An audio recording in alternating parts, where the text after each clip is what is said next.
Ang kwentong ito ay hango sa totoong buhay. Karanasan ito ni Andres. Taong 1959, Sumisip, Basilan.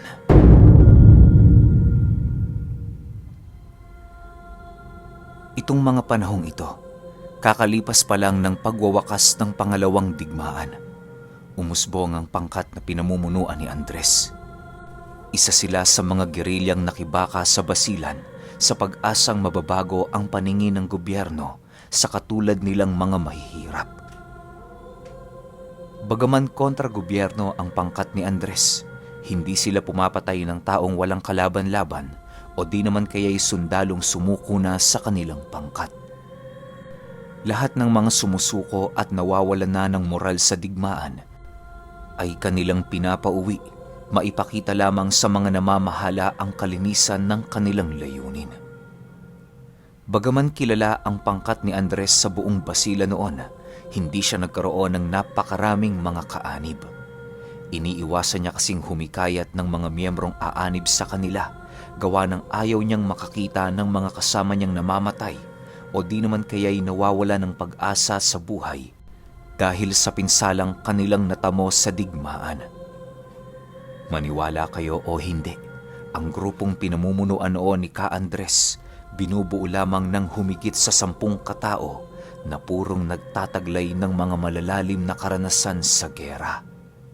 Lahat sila ay kargado ng mga agimat na siyang kanilang sinasandigan sa oras ng panganib. Ayon kay Ka Andres, na sa halos humigit 50 engkwentrong kanilang naranasan, wala ni isa sa kanila ang nalagas. Akala niya nga noon magpapatuloy ang ganoong tagumpay ng kanilang pangkat, subalit bigla itong nagbago nang merong isang hudas sa kanilang grupo ang bumaliktad. Sa pag-alis ng isa sa kanilang miyembro na nagngangalang Tigbaw, hindi nila ito pinagdudahan ng kung ano-ano. Maliban kasi sa pormalang ginawa nitong pagpapaalam kay Ka Andres, nangako din itong ibabaon sa kanyang pag-alis ang sikreto ng kanyang dating grupo. Ilang araw makalipas ang paglisan ni Tigbaw, kahit papaano'y naging payapa naman ang grupo ni Ka Andres. Nagpatuloy pa rin sila noon sa kanilang mga layunin at sa pagbabantay ng bawat trensera ng kanilang pinagpupugaran. Habang payapa sila doong namumuhay, marami naman silang mga kakilalang pinapalakad sa bayan upang makakalap ng impormasyon tungkol sa mga hakbang na ginagawa ng militar at gobyerno.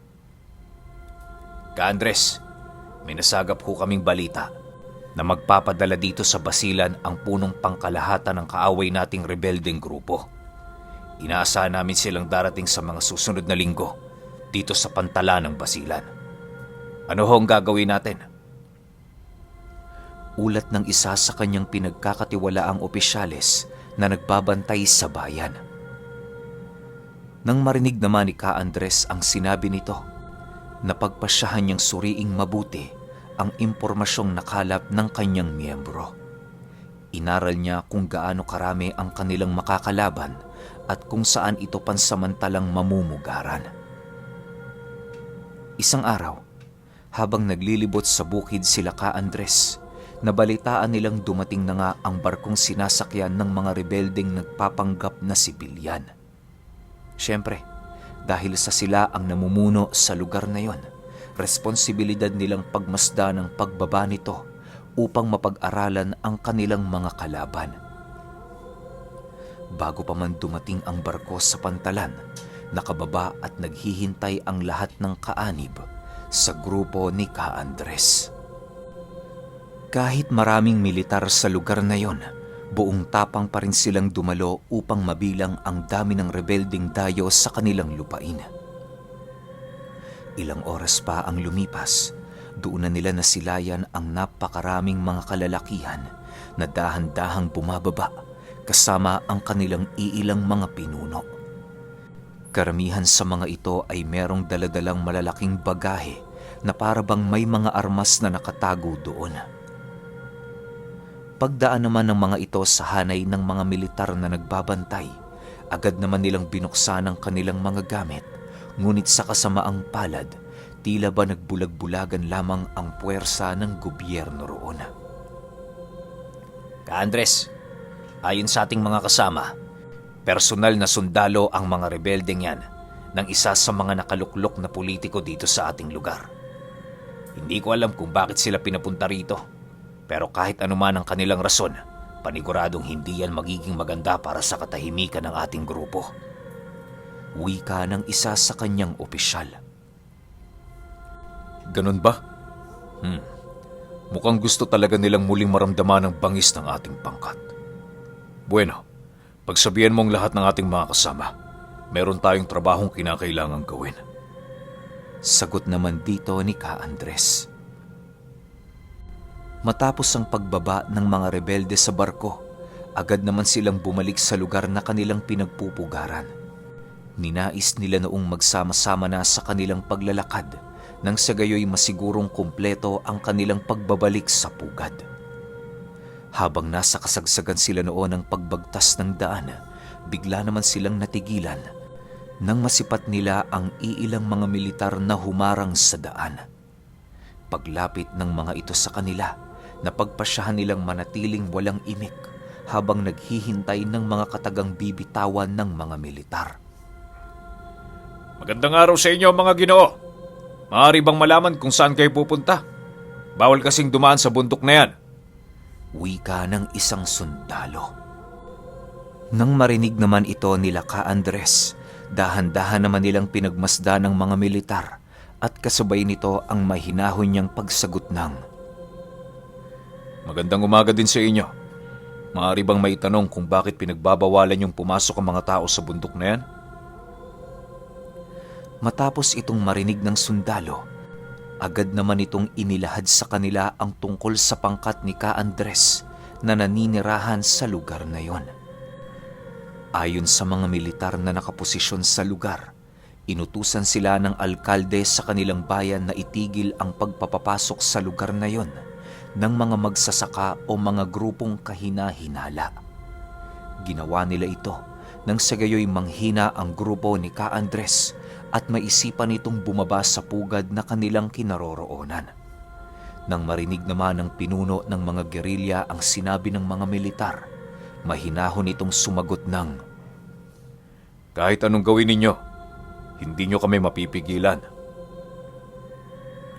Kasabay ng pagwika nito, ay siya namang mahinahon niyang pakikipag-usap sa sundalo na sila ay hayaang makiraan. Dahil sa mapagpakumbabang pakiusap noon ni Ka-Andres, kung kaya't wala nang nagawa ang mga militar, kundi sila'y padaanin. Paglayo nila sa kampo ng mga ito, agad naman nilang binagtas ang lihis na parte ng bundok kung saan naroon ang nagtatagong daan patungo sa kanilang pinagpupugaran. Ilang araw pa ang lumipas, nagkaroon na ng mga ulat ang kanyang mga kasama ukol sa mga taong nagsasaka di kalayuan sa kanilang kinaroroonan. Nang malaman ito ni Ka-Andres, agad naman niyang tinipon ang iilan sa kanyang mga kasama para bumaba ng bundok. Pagdating nila sa lugar na pinaggagapasan ng mga magsasaka, doon naman nila nasipat ang pagsitayuan ng iilan sa mga kalalakihan na abala sa pagbubungkos ng palay. Maya-maya pa, bigla namang natigilan sila Ka-Andres nang makarinig sila ng isang malakas na pagsisigaw na nanggagaling sa isang lalaking gumagapas. Andres! Tapos na ang maliligayang araw mo! Kasabay ng pagsigaw nito, ay siya namang pagbunot nito ng isang mahabang barel at walang habas na pinaputok sa lugar na kanilang kinatatayuan. Halos kisap mata lamang noon ang pagitan ng biglang nagsibagsakan ang iilang kasama ni Ka-Andres na siya namang labis niyang ikinagulat. Sa puntong yon, ilang minuto din siya noong natigilan hanggang sa dumating ang puntong siya ay sinunggaban ng isa sa kanyang mga nabuhay na kasama.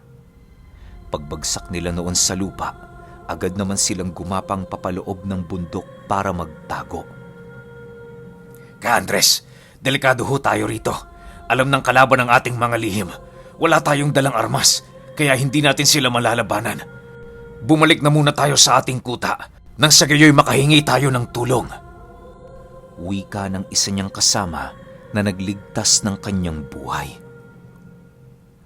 Nang marinig ito ni Ka Andres, hindi naman siya kaagad na nakasagot gawa ng ramdam niya din noon sa kanyang katawan ang mga balang muntik ng bumaon.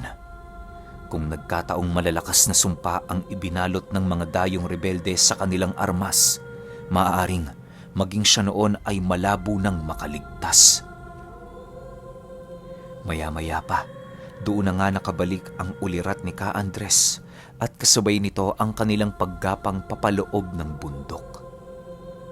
Nang makalayo na sila sa lugar, agad naman silang kumaripas ng takbo pabalik ng kuta. Habang nasa kasagsagan sila noon ng pananakbo, doon na pag-alaman ni Ka Andres na tanging silang dalawa lamang ang nakaligtas sa naganap na engkwentro. Dahil sa pangyayaring yon, isinumpa niyang gaganti siya sa mga rebelde hanggang sa kahuli-hulihan ng kanyang buhay.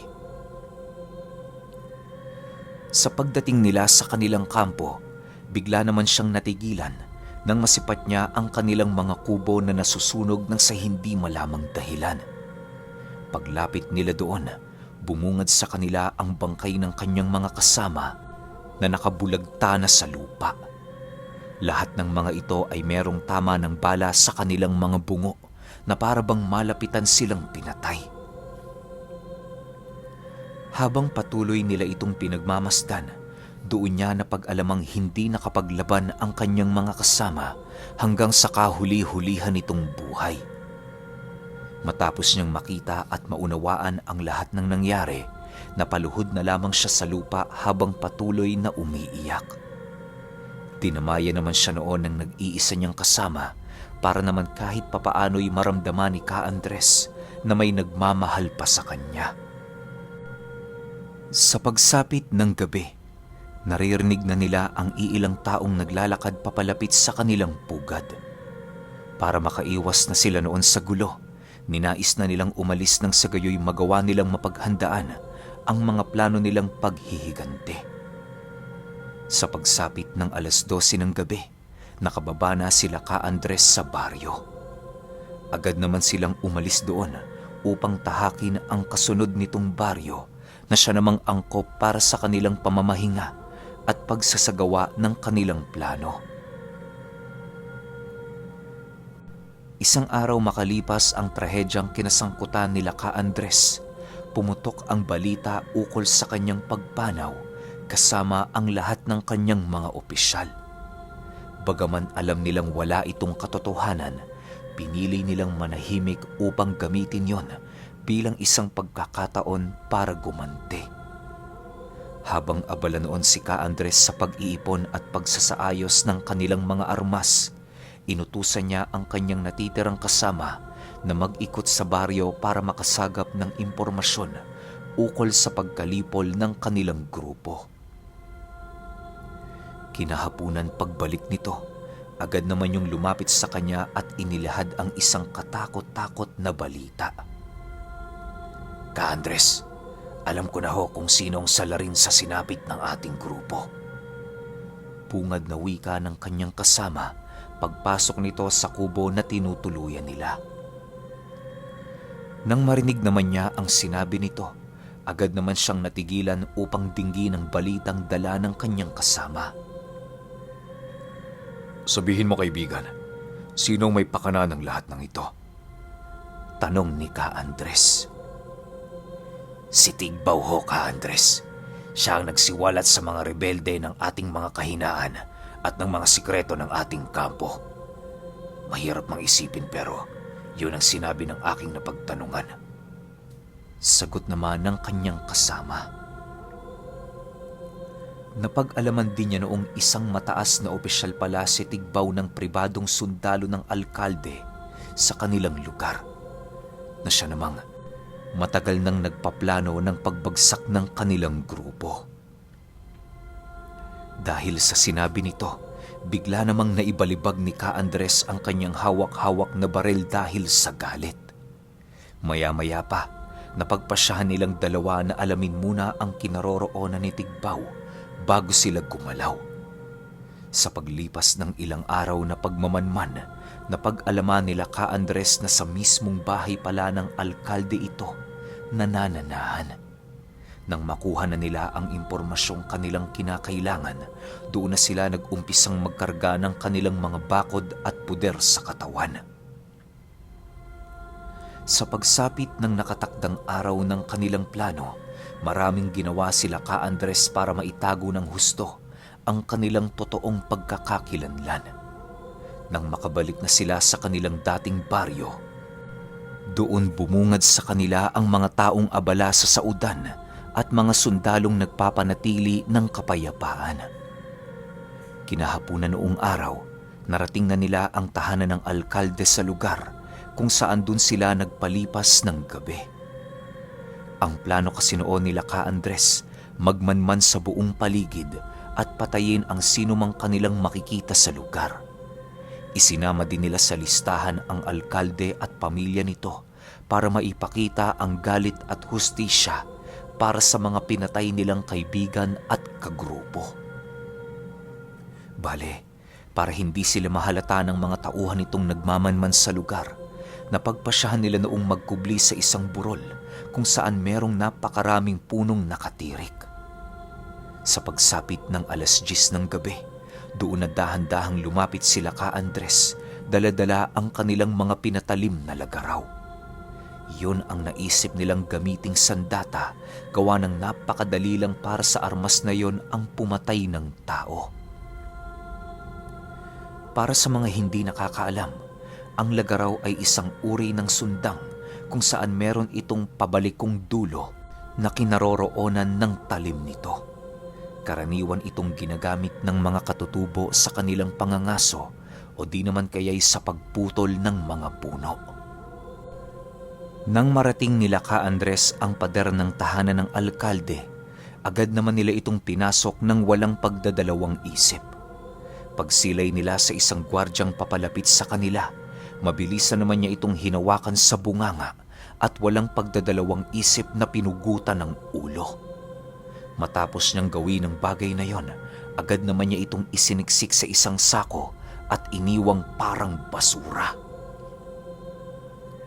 Ilang minuto pa ang lumipas, agad naman nilang tinahak ang daan papaikot sa bahay ng alkalde at walang sawang pinagpapapatay ang lahat ng bantay na naroon.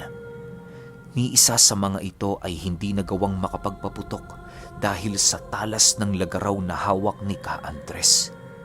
Halos sa gabing yon, nagmukhang bahay katayan ang tahanan ng alkalde na siya namang kagagawa ng 2 tao lamang. Sa pagdating nila sa pintuan ng bahay, bumungad sa kanila ang 2 bantay na natutulog. Paglapit nila sa mga ito, agad naman nilang kinuha ang mga hawak nitong armas at sinapungan sa bunganga.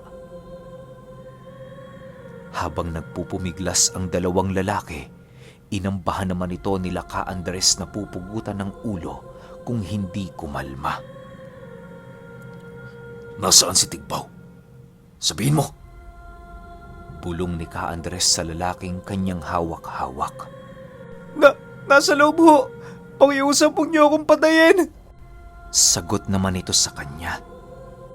Matapos niyang marinig ang sinabi ng bantay, walang pagdadalawang isip naman niyang itinarak sa dibdib nito ang lagaraw na siyang naging sanhi ng agaran nitong pagkamatay. Nang mapagtanto nilang 2 naubos na nila ang kanilang mga kalaban sa labas, agad naman nilang tinungo ang entradang pinto ng bahay. Marahan lamang ang kanilang pagpasok dito upang masigurong hindi sila matutunugan ng kahit sinong alalay ng alkalde. Pagsilip nila noon sa loob, doon nila nasipat ang iilang mga kalalakihang nagpapahinga sa isang silyang kinauupuan nila. Pagbukas nila noon ng pinto, sakto namang nasipat nila si Tigbaw na pababa kung kaya't wala na silang nagawa kundi puntahan ng mga kasama nitong natutulog. Pagtarak niya noon ng kanyang lagaraw, agad naman niyang inutusan si Tigbaw na ibaba ang armas nito at dahan-dahang lumapit sa kanilang kinaroroonan. Sige, Tigbaw! Iputok mo! Hindi ako mag-aalangang patayin ang mga demonyong ito sa harapan mo. Wika ni Ka Andres. Nang marinig naman ito ni Tigbaw, ngumiti lang naman ito habang nagsasabi ng, Pagmasdan mo mabuti ang kanilang mga pagmumukha, Ka Andres. Hindi ba sila ang mga taong minsan na nating nakasama sa bundok? Dahil sa mga sinabi noon ni Tigbaw, agad naman siyang napasilay sa pagmumukha ng lalaking kanyang uundayan ng lagaraw. Pagsilay niya doon, laking gulat na lamang niya nang masipat niya itong kamukang-kamukha ng isa nilang kasama. Dahil sa kanyang mga nakita, napilitan siya noong bitawan ang kanyang lagaraw nang sa hindi malamang dahilan.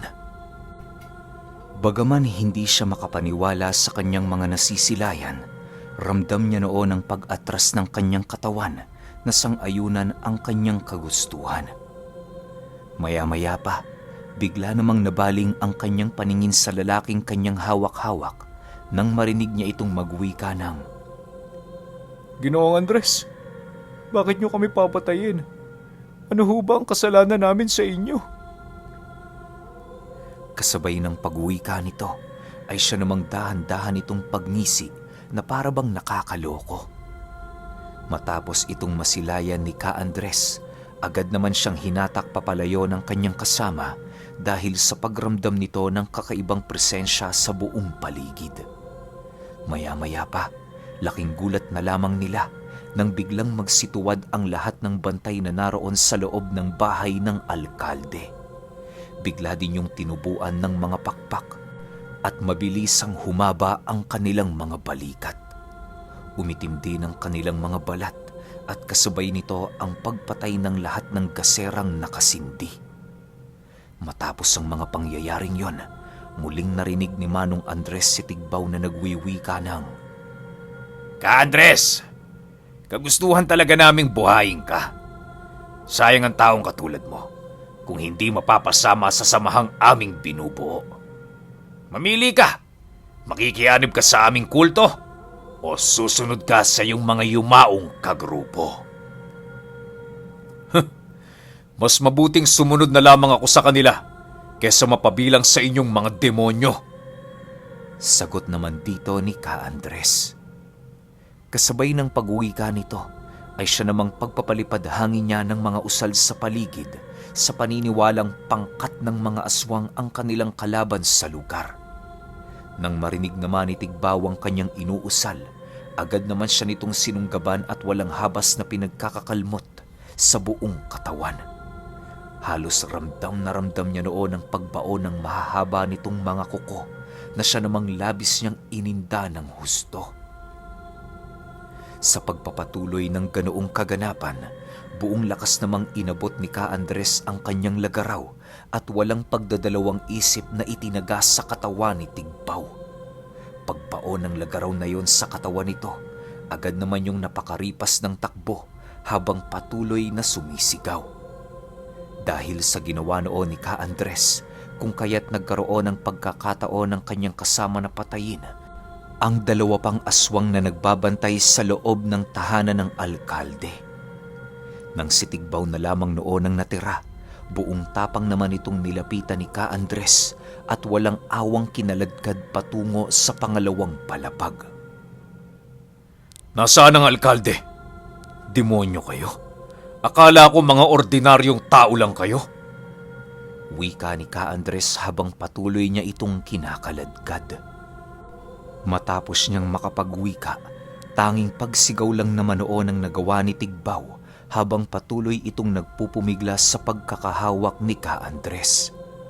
Pagdating nila noon sa pangalawang palapag, agad namang bumungad sa kanilang mga mata ang tatlong silid na nakasara.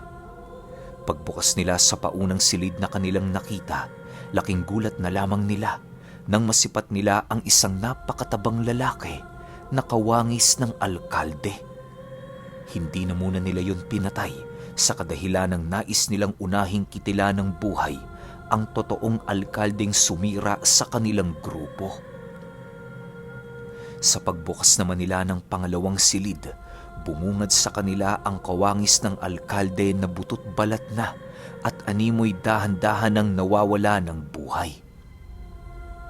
Makinig ka, Andres.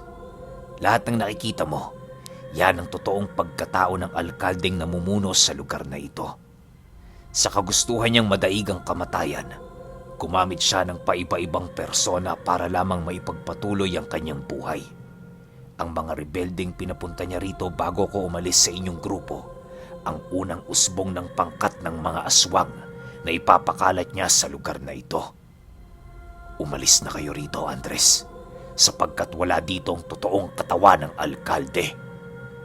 Paliwanag ni Tigbaw. Matapos itong marinig ni Ka Andres, mabilisan naman niyang binuksan ang ikatlong pinto ng silid na siya namang tumambad sa kanyang paningin, ang bangkay ng isang baboy ramong na agnas. Nang mapagtanto nilang wala na roon ang alkalde, agad din naman nilang nilisan ang lugar ng walang bakas na kahit na anong iniwan. Pagdating nila sa ibayong baryo, tinalian nila sa leeg si Tigbaw at dinala sa isang lugar na hindi napapasok ng tao. Ilang araw pa ang lumipas, wala nang naging balita sila Ka Andres sa eksaktong kinaroroonan ng alkalde. Bagaman tinutugis pa nila ito, masyadong mailap na sa kanila ang taong yon. Sa paglipas pa ng ilang taon, nabago na ang alkalde sa kanilang lugar dahil sa pagkamatay umano ng taong kanilang tinutugis. Ngunit alam ni Ka Andres na ang lahat ng yon ay pawang mga kasinungalingan dahil sa walang maipakitang katawan ang mga nakilibing sa namaalam na alkalde. Magpahanggang sa ngayon, patuloy pa ring sariwang-sariwa sa isipan ni Ka Andres ang minsan niyang pakikipag-inkwentro sa pangkat ng mga aswang.